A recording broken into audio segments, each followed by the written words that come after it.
வணக்கம் நண்பர்களே. நான் உங்க கார்த்திக். நீங்க கேட்டுக்கொண்டிருப்பது I am Karthik voice podcast. இன்னைக்கு தமிழக அரசியல நடந்துள்ள ஒரு மிக முக்கியமான திருப்பத்தை பத்தி விரிவாக பார்க்க போறோம். சில செய்திகள் தலைப்பாக வந்து போயிரும். சில செய்திகள் வரலாற்றுல இடம் பிடிக்கும். இன்னைக்கு நடந்தது அந்த இரண்டாவது வகையை சேர்ந்தது. நடிகராக கோடிக்கணக்கான மக்களின் மனதில் இடம் பிடித்த ஜோசப் விஜய் இன்று அரசியல்வாதியாக தனது முதல் பெரிய சோதனையை வெற்றிகரமாக கடந்திருக்கிறாரு. தமிழக வெற்றிக் கழகம் தலைமையிலான அவரது அரசு சட்டசபையில் நடைபெற்ற வாக்கெடுப்புல 144 எம்எல்ஏக்களின் ஆதரவோட வெற்றி பெற்றிருக்கிறாங்க. இது வெறும் எண் மட்டுமல்ல, ஆட்சியை நடத்தும் அதிகாரத்திற்கான சட்டப்பூர்வமான முத்திரை. இந்த செய்தியில விஜய்க்கான மிகப்பெரிய சாதகாம்சம் என்னன்னா, அவர் மக்கள் மத்தியில் உருவாக்கிய அரசியல் நம்பிக்கைய சட்டசபை எண்ணிக்கையா மாத்திருக்கிறாரு. அரசியல்ல மக்கள் ஆதரவு ஒரு விஷயம்னா, அதை அதிகாரமா மாத்துறது வேற விஷயம். அந்த மாற்றம் தான் இன்னைக்கு நடந்திருக்கு. ஆனா இதனோட மறுபக்கம் என்னன்னா, இந்த பெரும்பான்மையின் ஒரு பகுதி கூட்டணி, மற்றது வெளி ஆதரவின் மேல அமைஞ்சிருக்குது. கட்டின மாளிகை பலமான அடித்தளத்தில் இருந்தாதான் நீடிக்கும்னு சொல்லுவாங்க. இந்த ஆதரவு தொடர்ந்து நிலைத்திருக்க வேண்டியது விஜய்க்கு முக்கியமான சவால். இந்த வாக்கெடுப்பின் மிகப்பெரிய அதிர்ச்சி அதிமுகவின் 25 எம்எல்ஏக்கள் விஜய்க்கு ஆதரவாக வாக்களிச்சதுதான். இது விஜய்க்கு ஒரு பெரிய அரசியல் வெற்றி.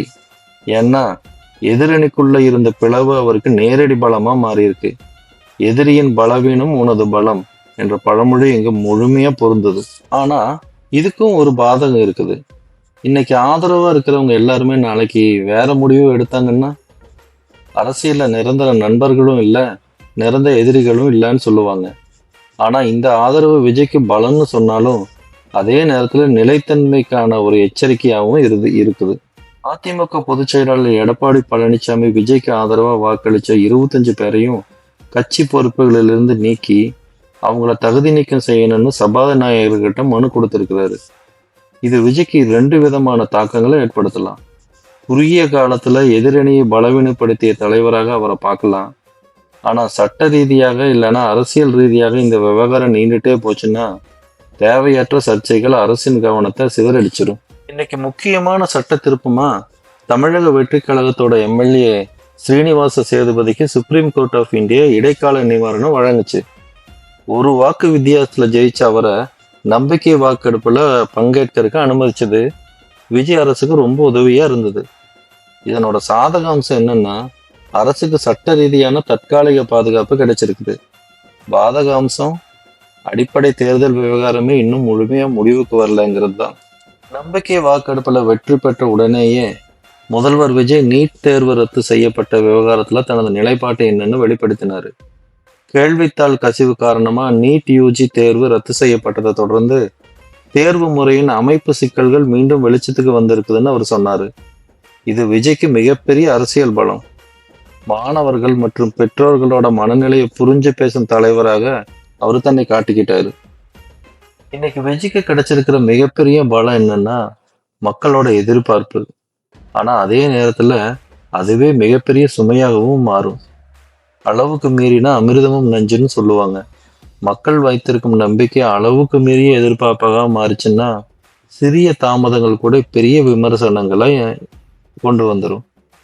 எப்படின்னா, ஒரு படம் எடுக்கிறதுக்கான அனௌன்ஸ்மெண்ட் சொன்னதுக்கு அப்புறம் மக்கள்கிட்ட அதுக்கான எதிர்பார்ப்பு ரொம்ப அதிகமாயிருச்சு அப்படின்னா, அந்த தயாரிப்பாளர்னால சுதந்திரமா அந்த படத்தை எடுக்கவே முடியாது. நிறைய இடங்கள்ல அவர் காம்ப்ரமைஸ் பண்ணி தான் பிளான் போட்டு வச்சிருந்த கதையிலிருந்து கடைசியில ரிலீஸ் ஆகும்போது ரொம்ப தூரம் டைவர்ட் ஆயிருக்கும். அந்த மாதிரி நடைமுறை சிக்கல்கள் முதல்வர் விஜய் எதிர்கொள்ள வேண்டிய நிலைமை வரும். சினிமாவில் ஜெயிக்கிறதுக்கு ரசிகர்களே போதும், அரசியல வெற்றி பெறதுக்கு ஆதரவாளர்கள் போதும். ஆனா ஆட்சியில வெற்றி பெறதுக்கு நாம எடுக்கிற சரியான முடிவுகள் மட்டுமே உதவும். வேலை வாய்ப்பு, முதலீடு, கல்வி, சுகாதாரம், விவசாயம், சட்டம் மற்றும் ஒழுங்கு, இந்த துறைகளில் ஏற்படும் மாற்றங்கள் தான் விஜயின் அரசியல் எதிர்காலத்தை தீர்மானிக்கும். இன்றைய நாள் விஜய்க்கு நிச்சயமா வரலாற்று சிறப்புமிக்க நாள் தான்.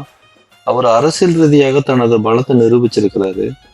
அதே நேரத்துல இந்த வெற்றி அவருக்கு புது பொறுப்புகளையும் புது சவால்களையும் கொடுத்திருக்குது. வெற்றிங்கிறது கதவை திறக்கிற சாவி மட்டும்தான். அந்த கதவை திறந்து நம்ம என்ன சாதிக்கிறதுங்கிறத தான் இந்த வரலாறு எழுதும். மீண்டும் ஒரு முக்கியமான செய்தி அலசலோட உங்களை சந்திக்கிறேன். நான் உங்கள் கார்த்திக். இது ஐஎம் கார்த்திக் வாய்ஸ் பாட்காஸ்ட். நன்றி. வரட்டுங்களா?